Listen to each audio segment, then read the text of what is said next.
everybody, this is Tim Pohanka, and welcome to Severe Lack of Talent.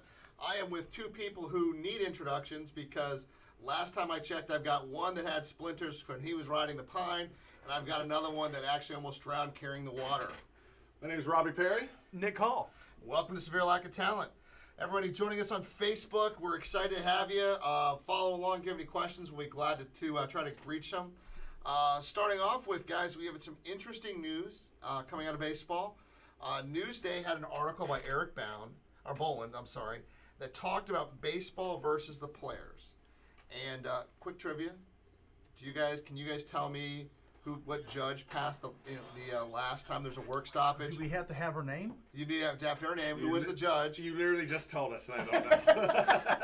All right, obviously, because you guys know the Supreme Court justices as well as you know sports. Yeah. Justice Sotomayor was the one who passed the last ruling, but his article focused on will fans treat baseball, how they'll treat baseball if the season is canceled, if it's perceived over money or perceived over COVID. What are your guys' thoughts on that? Well, I think normally if money was an issue, well, baseball, that would never happen. But let's say if there was labor disputes, that's, it's like, okay, well, we want a bigger share, or we don't want salary caps, things like that. I mean, that happens all the time, and I think that's okay. Now, having labor disputes over millions of dollars when millions of Americans are not working, I think, tone deaf can be a way to describe that type of thing. Now, I'm not saying the owners are right or the players are right. I'm just saying I think they both need to take a step back and be like, okay, how can we compromise? How can we figure a way to work this out? But don't you think I'm sorry for jumping. Don't you think the players, part of me wants to be on the players' side because I can understand there's some other concerns. But when I read articles and see things that are talking about that their goal is to get the season extended, do you start to lose some of that fear that they have about calling this about COVID? Because one of their things was, hey, we want time at home with our families. Hey, we're worried about travel. Hey, we're worried about this. But now they want to say we want to extend the season so we get paid more? I think at this point, you're crazy if you think this is about COVID. It's not about COVID. You see the owners have come out and said, we're willing to play baseball if this happens. The players have already come out and said, we're willing to play baseball if this happens. The only thing that's different between those proposals and the reason we're not playing baseball is money right now. Everybody's agreeing that baseball can be played, that there's a way to play baseball, that there's a restructured league, there's a few restructured rules, there's some restructuring going on that everybody's agreed to the baseball part of it. If everybody's agreed to the baseball part of it, how is it not about money? It's money. They're using COVID right now, I think, both sides. It's a negotiation tactic. They know that especially if they try to use the fear mongering, or if they use as like a clutch a little bit, then maybe they can get in the public eye. Some different. I just at this point, especially how everyone else is opening up and they're figuring out ways how to protect the players and the personnel. Different leagues like NASCAR and UFC, especially like very high contact sports. At this point, it's just a negotiation tactic on both sides, the owners and the players. It's about money. It's all about not to money. mention the perception. Yeah. There's more contact in hockey. There's more contact in basketball. They both announced they're coming back. There's more contact in soccer that's playing in Germany right now. Exactly. So this is no longer about COVID. They've got to figure it out, if for nothing else, for perception. Well, his article went on to show a statistic that I thought was telling. That under the last work stoppage, baseball attendance in 1994 was 31,256 on average. It took close to 12 years to get back to that same average attendance. Baseball has an image problem as it is. It's a shrinking Demographic. Obviously, all of us in D.C. have a little bit different opinion because we've been blessed with the Nats being a pretty good team. Nats winning the world, new ballpark, winning the World Series. So we have a little bit more. They're in the honeymoon stage with us. Absolutely. Hint, you guys are too. Yeah. So we're in that honeymoon stage with that. So we're not feeling it. But when you look at teams in Pittsburgh, in Florida, all of Florida baseball teams, you look at some of these other areas. Yeah, and I don't think it's necessarily a baseball problem. I think it's more of like a Major League Baseball because minor league numbers last year they were the highest ever in attendance. So if it's Major League, I mean, is it when you look, is it play? Is it pace of play? I think it's pace of play. I've said that from the beginning. If a game's 4 hours, I'm not watching that whole thing. It's too long. Yeah, but we're talking about attendance at games right now. You go if you leave in the second inning, you count it towards that attendance. True. So even if you leave early, I think it is about price. What has minor leagues not done in the last 20 years since we're talking about since '93 the strike and then on, so almost 20 years, almost 30 years now. Minor league baseball, you can still go to stadiums and get $2 tickets some places. Some places your starting ticket is $10. A good ticket at minor league baseball is $10. I would love to see if they exist what a $10 ticket looks like in the major leagues. I mean, didn't you say that? Yeah, it looks like a it sunny looks day like a in bar. Florida. Yeah. It looks like, I mean, so I guess it kind of goes to that point, though, is that the only people that are doing that are the teams that can't draw anybody.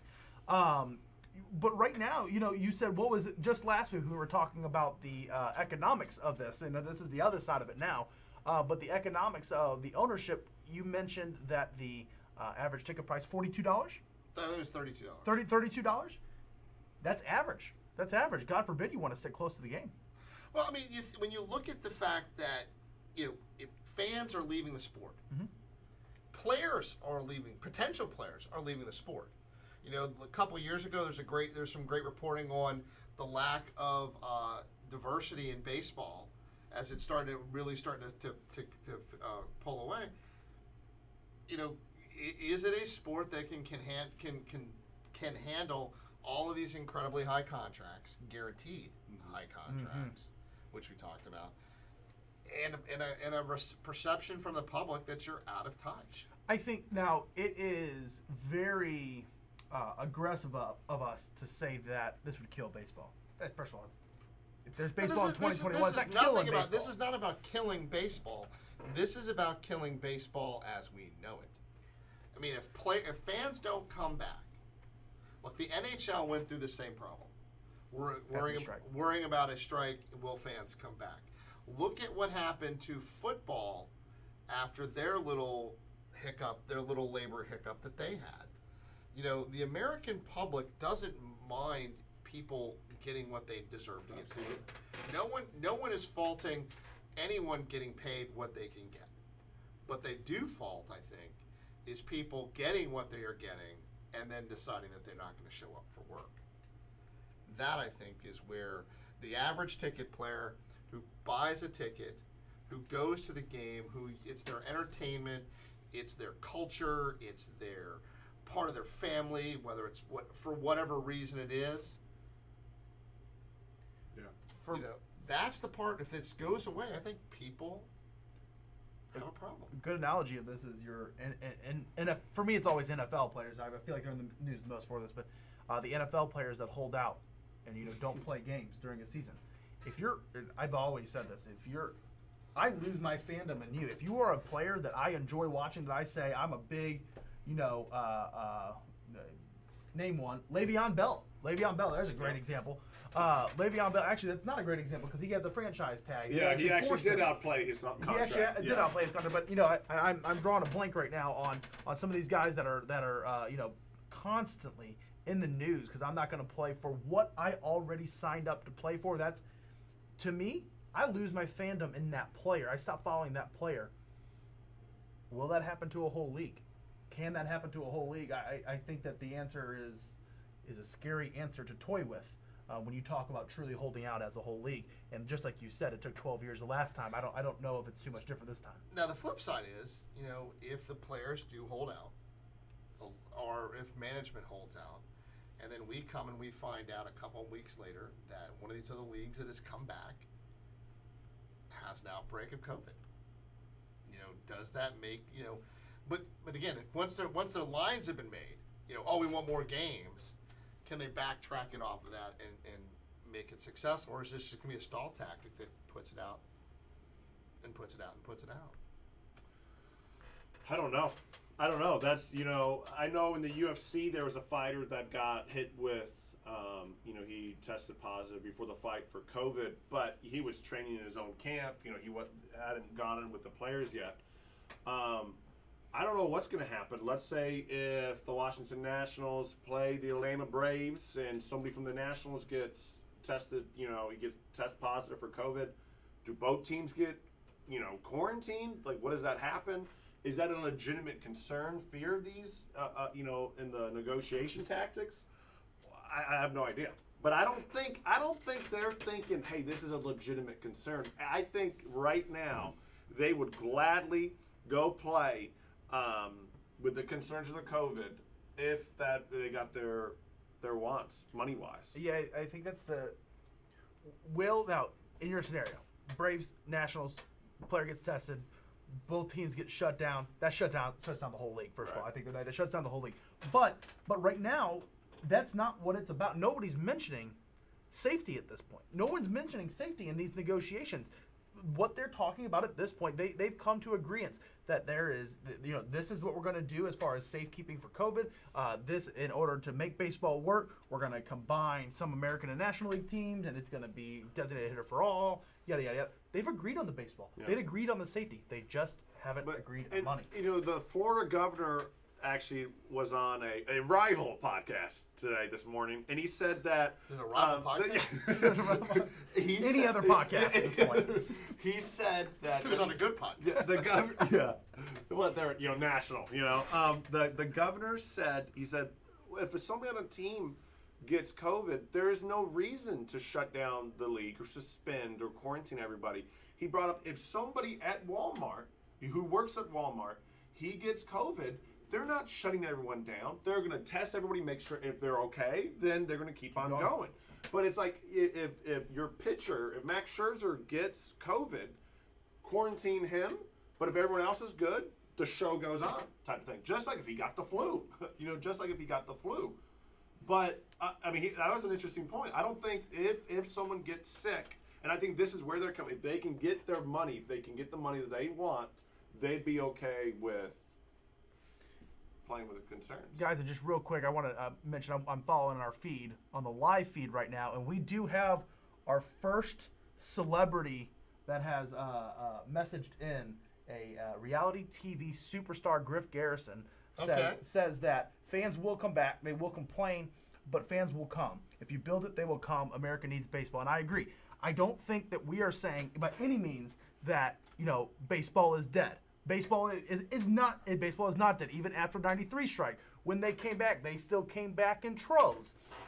But it did take 12 years to get back to where they were. Now, this isn't a strike. There are extenuating circumstances well beyond just money because of the small detail of COVID-19 that is also in with this. I do think they come back. Baseball is not going anywhere. Baseball is still popular. Baseball is still a mega star. But will fans look at it negatively? I think that. Will baseball come back in 2020? 2020. I don't know. As in right now. Yeah, like Major League with the players in Major League. Do you think they will figure it out? I think that the true economics of the sport then come into play. You have a lot of money on the line across so many levels. They're going to have to. Yeah. So you brought up the Florida governor. I want to talk about hockey. Yep. Now, the reason why I bring that up is when we talk about players who want to come back to play. I saw a great video yesterday. I'm not a huge fan of Florida teams because obviously I hate the Penguins. I'm a Capitals fan. Playoffs are coming. Time to get the playoff beards going. But when you talk about looking at something that shows players are ready to play, the Bolts had a great commercial for their back, which was one player on a jet ski going up to another player on a jet ski, going to another player on a jet and grabbing him, putting him on jet skis. I mean, number one, they're social distancing because they're on jet skis, doing a great job there. But there's something to be said to be able to play and be in the Florida sun as a player. But they're ready to come back. Hockey is coming back in the playoffs. I'm excited. You know, I don't know what your thoughts are about hockey coming back. Well, I'm going to throw this out there. As you guys know, I enjoy going to hockey games. I think hockey, I feel like we're repeating podcast. I think hockey does the best show out of all the big sports. Playoff wise, hockey, there's nothing like it. Nothing like it. Oh, there's nothing like it. Even on TV, even live on games. I am excited to Yeah, watch hockey. Even with empty stadiums, I'm excited to watch hockey. Yeah, the only other sport that does playoffs as well, I think, is college basketball. Oh, You know, in that realm. Yeah, Right. I mean, there's nothing better. You know, the pace of play, the level of play in the playoffs just gets amped Oh up. man. The referees putting the whistles away in the playoffs is another part of it. You know, it is about let them play. You know, push on. And every game, like there's very rarely 3-4 goal blowouts. It's always down to the wire. Very unlike basketball, which you can skip the first 2 rounds of basketball and just go. Well, the first 3 quarters of every game. yeah. Well, they're blocking shots up front. Yeah. You know, you got guys taking hits that you never would have taken before. But it leads me into this. This is going to be the most unique playoff for hockey For sure. and unique for basketball if they can get their act together, which looks like they have. Yeah. Virtually all these teams are coming back full staff, Mm-hmm. tan, rested, and ready in most of these cases. Who does that favor? Does it favor a team that's been winning the whole time, where they've had a chance to relax and get excited? Does it favor a team that has? I mean, you look at the mental aspect of the game. Who do you think that's going to favor? I think it favors whoever's been able to skate. You know, if some guys went to Sweden, Sweden, they've been able to skate. Everything's open in Sweden. But especially hockey players, if you don't skate, if you're playing and you don't skate for a week, you get on the ice and you're like, oh, this feels funny. Yeah, a little rink roast. Yeah, I mean, they haven't skated in probably 2.5 months, so whoever's had access to a facility, because training camp, I promise if you watch training camp for them, all their practices, they're probably not even touching a puck. It's just skating. So whoever's had the opportunity or access to a hockey rink, and most people in America, they haven't had access, unless you're probably in Florida and, Texas. They're open. Yeah. So really, who's been working out? Mm-hmm. Absolutely. And I think that that question can be asked about more than just hockey. You can take that to basketball. Basketball is a completely different answer. Obviously, I'm hoping all the players are still running and walking. We don't have to skate in basketball. Yeah. But you got basketball's big thing. It doesn't favor the people who are already at top, or does it favor somebody else? Golden State's a different basketball team right now at the end of this season than they were before. Injuries. Completely, Well, yeah, I mean, they got different everyone team. back. They got everyone back. So you got to look at that too. And in a way, it kind of helps those teams that were injured right before they went on that break. The reason it helps them is because they're not accruing those losses. They're not accruing those losses without their superstars. So now they get to come back full strength and actually have a shot at a playoff run. And teams that were maybe, it definitely hurts teams that were on a roll. Maybe they were, not necessarily a great team, but they were about to get into the 7th, 8th seed because they've won a couple games in a row, basketball and hockey. Maybe they're not actually a good team, but they were getting hot at the right time. The momentum. The momentum. So they might go and they might be actually a crappy team and get blown out. So that might hurt them. I think your top teams, I think just from a talent perspective, like the Los Angeles Lakers, play tomorrow. They're going to, whoever the 8th seed is, they're going to destroy them. They still have LeBron and Anthony Davis. They're okay. But hockey's different. You see more upsets in hockey than any other sport. So it'll be really interesting who keeps the flow and the momentum, who's been working out, because the talent, there's a difference in talent compared to hockey. Hockey is But great. does the multinational makeup of hockey, when you look at this pandemic nationwide, do you think that plays a part in some of their thought processes? There's a couple players in Europe who've already stated that they don't think they should come back and play. Now, do they come back ticked off that they got to play? Do they tell them they're not going to come back and play? It's interesting. Now, when I say that, I want to make sure we're clear on this. No sport has shown more incredible amount of respect to everyone's views that hockey, I think, has. I mean, you never see, they hit each other, but they all respect each other in that regard. So, that's interesting. But then you start to look at the seedings. I mean, there's a lot of good games in those seeds. Right. Yeah. So, and it's a playoff round. They got to work their way into it. I know a lot of people said, well, there's 24 teams in the playoffs. Oh, my God, it's everybody. It's not really 24 teams. Yeah. It's 24 teams fighting to get in to Right. the playoffs, giving everyone a chance to get into those games. Yeah, I think the only teams, and it was a lot to go through, and I think I somewhat figured it out. I think teams 1 through 4 seeding wise are going to play each other just for seeding. Correct. Yes. So they are safe. Now, was it 5 through 12? They're playing games round 5, a series of 5 games, and they are playing to get into the playoffs. They're playing to get in. So you got Boston going up against Columbus. Well, that can't be right. Boston's Who are the Caps playing? The Caps are in that's the wrong one. That couldn't be right. It's a weird. So the Boston is one of the top is one of the top seeds right now. So Carolina versus the New York Rangers, which by the way that's an awesome. I think Carolina coming back should be able to take care of that. Is that a round 5 or is that? That's a round 5. Round 5. Calgary versus Winnipeg. Canadians. Yeah, I'm going to say Winnipeg in that regard. I really think they've got a better opportunity. Edmonton, feel free if you like hockey. To Oh hop yeah, in you on got that. it. Edmonton Oilers versus the Chicago Blackhawks. I mean, I don't know, the Blackhawks, they're dangerous. If they get, they're dangerous. They're dangerous, but Edmonton is a team that's built. The only Right. thing that I would say that's disappointing for Edmonton, if they're not playing at home. If they're playing at home and that crowd gets going, they get their orange roll going on, I'd feel good about that. Yeah, but is that the same without fans? I mean, I think when you've got when you've got the stacked level of talent that the Oilers do have, I think. I mean, You can never trust a Canadian team in the playoffs, though. Eh? Yeah. Toronto Maple Leafs against the Blue Jackets.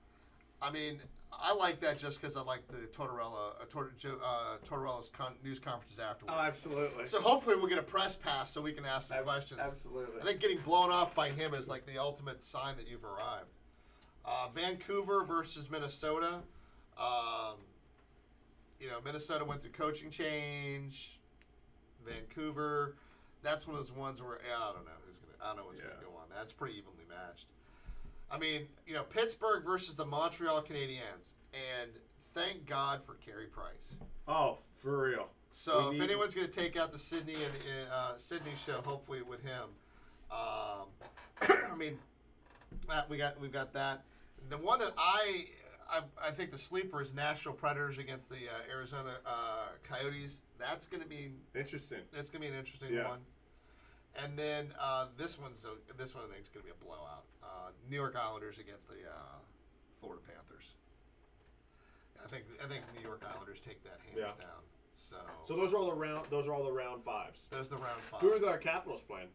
The Capitals would go against. Let's see what the top seeds are. Pittsburgh wasn't top 4? No. Yeah, nobody really cares about them. So, sorry for all of our fans in Pittsburgh, the one that we have. The Bruins, obviously. The Lightning, the Capitals, and the Flyers. Oh, okay. Ooh. Then the Flyers, they're the ones That'll be fun. They made a pretty good turnaround going on there. Well, the problem is we won't see Gritty. So. It's kind of sad. Well, maybe. And then in the West, you've got the Blues, the Avalanche, the Golden Knights, and the Stars. Which again, we could have a repeat of the Cap. That'd be a great one to have a little rematch out there. But the Avalanche picked up a lot of former Capitals. I mean, they were stacked with a bunch of former Capitals. So they made some good trades. The Blues back, so you've got defending champions, previous things. I mean, there's a lot of parity, obviously in the league. But so it'll be interesting to see what happens there. That's crazy. When you were going over those teams, so many of those teams can win. It is the opposite of the NBA. If you went over the NBA, you got whoever has the superstars. Toronto had a shot because they had Kawhi, who was healthy. You could probably put maybe 4 teams in the NBA that could win. I mean, I could put easily 10 teams that got hot in the NHL. They could. It's because they got a real salary cap. Yeah. I mean, basketball has one, but they don't really It's have. loose. Right. It's a very loose one. I mean, there's a lot to be said for a salary cap league in terms of parity. For sure. Now, I haven't done the research. Look at the on it. NFL. The NFL. Look at the NFL. Anybody can win on any Sunday. Yeah. Yeah, but again, I haven't done this research, so I couldn't tell. I mean, I guess we saw Moneyball, and I guess technically it is possible that the team that spends the most money per win isn't going to necessarily win. But, but in terms of fun, watching it, to your point, if anyone can win, yeah, and you're right. In hockey, the hockey gods. Yeah. One goalie gets hot, it's a different story. But you're right. When you listen to that, I think anyone can win. Once we get down and they break those rounds down, though, I think we'll start to see some really interesting seeds, and we'll see what's going on there. So, moving on from hockey, I want to tell you about what I thought was the funniest thing in sports I saw. And it's the funniest thing I've seen in a long time. It kind of goes on what we've been talking about the players, and we talked about things. I don't know if you saw this. Reggie Wayne did an interview. And Reggie Wayne, hands down, is one of the better receivers of all time. Did a great job with the Colts. At the end of his career, he left the Colts and he was on a free agent. And he talked about getting a phone call from the Detroit Lions. The Detroit Lions wanted him to come do a workout. And his response is, "You want me to work out? You are the Lions." I mean, but then he gets a phone call a couple minutes later, or a couple days later, minutes later, from the Patriots, and it's like, and they want him to come work out. And he's like, "Oh, you're Bill Belichick. I'll come work out for you." Yeah. I mean, talk about just a guy just sitting there going, "Dude." Well, he is the opposite of us. He does not have He a does not severe have lack a of lack talent. I mean, but can you imagine that? Okay, we want you to come in for a workout. You want me to come in for a workout? You got no. You have no talent. I mean, Detroit is one of those teams. I will tell you, when you think about teams that just, Destroy careers. Not necessarily destroy careers, but people just don't want to be there. Yeah. Barry Sanders has a chance to break Walter Payton's record and says, "Peace out." Yeah. Calvin Johnson. Says, "Peace out." Still they both had 4 or 5 years left. Calvin Johnson, if he continued his career or had his career anywhere other than Detroit, Oh my God, yeah. you could be looking at Calvin Johnson up there with the greatest of all time in the receiver position. My goodness. Oh no, A monster. Without a doubt. You sit there and you look at that and you're going, "Oh my God," And when you start to look at a Barry Sanders, do you sit there and say, best running back of all time? Could have been the best running back of all time. What happened? He just said, "I'm just done losing." I'm done. It gets old. I am done losing. Now, a case could be made that he was terrible on grass, but just done. It just killed Chris. So obviously Reggie Wayne's like, "Look, man, I want to have some fun. Yeah. I'm not interested." And they're talking about the respect the Patriots get, or Bill Belichick Yeah. gets. Winners, they want me to come work out. Okay, Yeah. see what happens. So, because of that, I want to talk to you guys about a neat little thing I saw, talking about the most underrated players of all time. Oh, love this. So we just spoke about, Reggie Wayne being a great player and all that. Let's talk about some of the most underrated players of all time. And we started talking about this, which led me to this segment. And I'm going to throw a name out for you right now that I think clearly gets no credit for what he's able to accomplish. Jim Kelly. Now you're speaking my language here. man. Jim To Kelly. the Bills Mafia, fans. stand up. Let's go. How can you have a guy who passes for over 3,000 yards 8 times, reached 4 straight Super Bowls, 5-time Pro Bowler, and if someone says, who are some of the greatest quarterbacks of all time, you're going to hear Marino, you're going to hear Young, you're going to hear Montana, you're going to hear Brady, you're going to hear Manning. Yeah. Nobody is ever going to bring up And Jim Jim Kelly. Kelly had a winning record against Dan Marino in the playoffs. So, The people for years, especially before Brady and Peyton, people would talk about Dan Marino and Joe Montana as the greatest. Well, Jim Kelly had, when they played against each other, Jim Kelly had a winning record against Dan Marino. So do you know who else was taken in the same draft? John Elway. And Who I don't Dan know. Marino.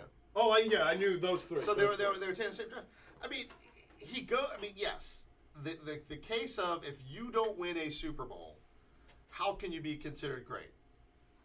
Okay, maybe that argument holds the case. But he went to 4 consecutive. Right.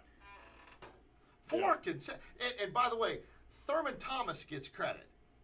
Bruce Smith gets credit. Bruce Smith gets credit. Yeah. Jim Kelly gets no credit. I Except in wouldn't Buffalo. say Yeah. he okay.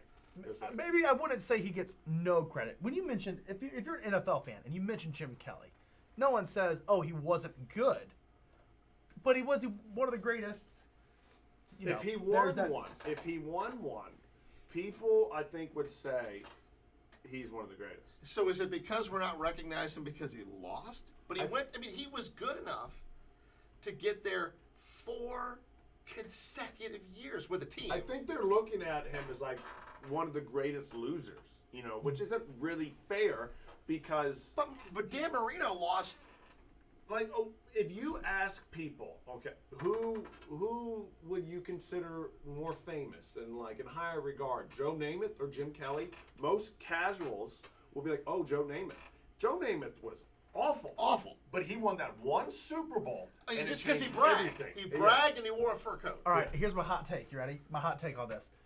In 10 years, because the analogy I'm going to give is current right now, so they're fresh in our minds. So, but in 10 years, Jim Kelly is football's Clayton Kershaw. Oh, well, maybe in 10 years, Clayton Kershaw is baseball's Jim Kelly instead of Jim Kelly being Clayton Kershaw. Well, okay. Yeah. Baseball's Clayton Kershaw is football's. Now, Jim Jim Kelly was a beast. Clayton Kershaw, though, is like... Okay, I thought you were. Clayton Kershaw is like next level. But he doesn't get it done. Chokes. I mean, but he is. If Peyton didn't win, they would have been comparable. I mean, like Peyton was here, and then his only knack is that he couldn't win, and then he won, so that was thrown out. Clayton Kershaw. I mean, Jim Kelly was great, but Jim Kelly didn't put up the numbers, the regular season numbers that Clayton Kershaw puts up. I mean, Clayton Kershaw is. I don't know. I think that But Jim Kelly was. I mean, Jim Kelly played in 2 leagues, was incredible in both. I mean, had he played in the NFL, I guess we could say that. Yeah. He played for a team that did well. I mean, yes, he played against guys like Steve Young played in the XFL. Right. And came back, but he stayed behind between Joe Montana for how long? I know. I just think when I look at a player underrated, people don't give credit for, that's who I'm going to go with. Mine. I'm gonna keep it in the NFL realm real quick. Robbie, I know we've had this conversation before, but guys, if you didn't know, I was a former Rams fan when they blessed this great city of St. Louis. Then they betrayed us. But during that time, I stayed with the Rams thick and thin, and there was a lot of thin. But Steven Jackson, the running back Steven Jackson. You think Steven Jackson? Okay, give me the case as to why he's underrated. I think he's a good player. He's a great player. I think he For could have him. I think he was a beast of a player, but he didn't carry the team to any greatness. Because the team was so because the team, bad. Yeah, but I mean, I think, are we not talking about the most underrated players? Sometimes that's because you have a great player who can still put out the numbers of Steven Jackson. At one point, Steven Jackson went 10 consecutive years with 1,000 yards. Yeah. You don't see that from anybody. Well- But then you put him on a team, and somehow that team with that production puts out 2, 3, 4 wins a year. Steven Jackson has to be in the conversation of what could have happened if Steven Jackson was giving a offensive line like the Tennessee Titans. What happens if Steven Jackson was given an offensive line like the Cowboys? You put him behind a line like that, and who knows what kind of conversation we could be having with Steven Jackson. And here's another hot take. Steven Jackson could have been up there with Adrian Peterson if he had the support system that Adrian Peterson, that DeMarco Murray's had in the NFL. DeMarco Murray, man, that guy was like a flash in the pan. I mean, wasn't he? That's my point. That's my point. So I think the closest thing the thing when I saw Steven Jackson, and we're going to go a little bit off topic, watching him run did remind me slightly of watching Bo Jackson. Yes. And to me, when I start looking at some of these players, not running backs especially, no one to me was the most amazing talent in running, and that's a whole different topic. Talking about Bo Jackson, about people whose careers were cut short. He's the only guy I've ever seen that could run for speed and run for power. Mm-hmm. And Steven Jackson was in that realm of speed and power, so I will give you that. So, I mean, it's a pretty good case. I mean, you're right. I mean, we'll never know. Never know. I mean, because of where he played. I mean, he had a shot with the Patriots and a shot with Atlanta. So he performed with Atlanta. Yeah. The Patriots. Steven Jackson recently got signed as well. No. Somewhere? Yeah, but he's not in the league anymore. Okay. Yeah, he's been out for a couple years. So keeping in the NFL, current player. This is he's my man. He's my boy. But I think he is the greatest backup quarterback of all time, and doesn't get nearly enough love. And that's Ryan Fitzpatrick. I knew that was coming. My good night. I mean, he gets a great credit for hair care products. Yeah, the beard. The beard oil. If you could pick and choose, if Ryan Fitzpatrick started a 16-game season, which he has before, if you could pick and choose 11 of those games to base his entire career off of, he'd be a Hall of Famer. But he plays 5 more, and during those 5, he has 4, 5, 6 interceptions a game, and so it's. But how can you call him the greatest backup quarterback of all time when you got Nick Foles? Oh, no. Nick Foles can only play for one team, and that's the Philadelphia Eagles. No, I'm going back to being a Rams fan. People forget that during that 10-year stretch of Steven Jackson, it was littered with awful quarterbacks. Nick Foles had a place in that system. Yeah. Nick Foles is a star on one team and one team only, and that is the Philadelphia Eagles. He turns into Superman. All 31 other teams are his kryptonite. Because, but the reason why Fitzpatrick, he puts up great numbers, but he also historically plays on some pretty stinking bad teams. That Buffalo Bills team, they had the worst defense I've ever seen. And he was, if you look at his 2 years that he really played most games, they were averaging high 20s, 30 points a game, and they were still losing because the defense, they would put up 32 points and the defense would allow 40 points. Yes, but when Fitzmagic was playing with Tampa, I mean this, that team was a quarterback away from being a really good offense. He put up crazy numbers in early. some of the games. The thing that's great about Fitzpatrick, and if you listen to any of the people that talk about him, the players like to play with him. They like what he brings to the team. Yeah. And there's a lot to be said for players who come in and they get people excited. They get their teammates excited to play for, and they want to play for him, especially as a backup or a guy coming in.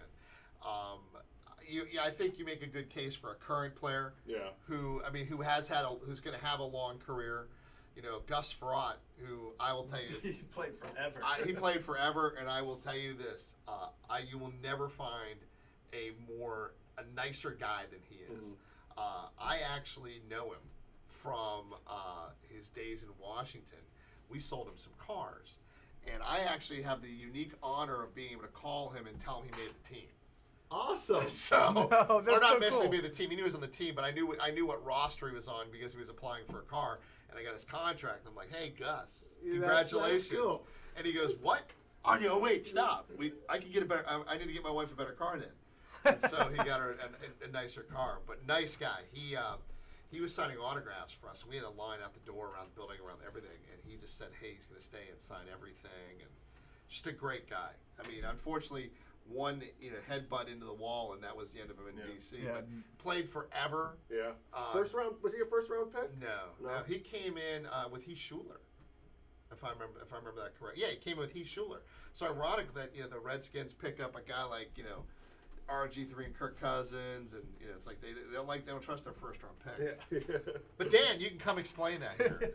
Guys, that's a great way to end the show. We can bring that back every week. We'll talk about some of the most underrated players in sports. I'm excited about that. We got sports season coming back, so hopefully next week we'll have more to talk about. Tim Pohanka here for Severe Lack of Talent. Nick Hall. Robbie Perry. And we will see you on the bench.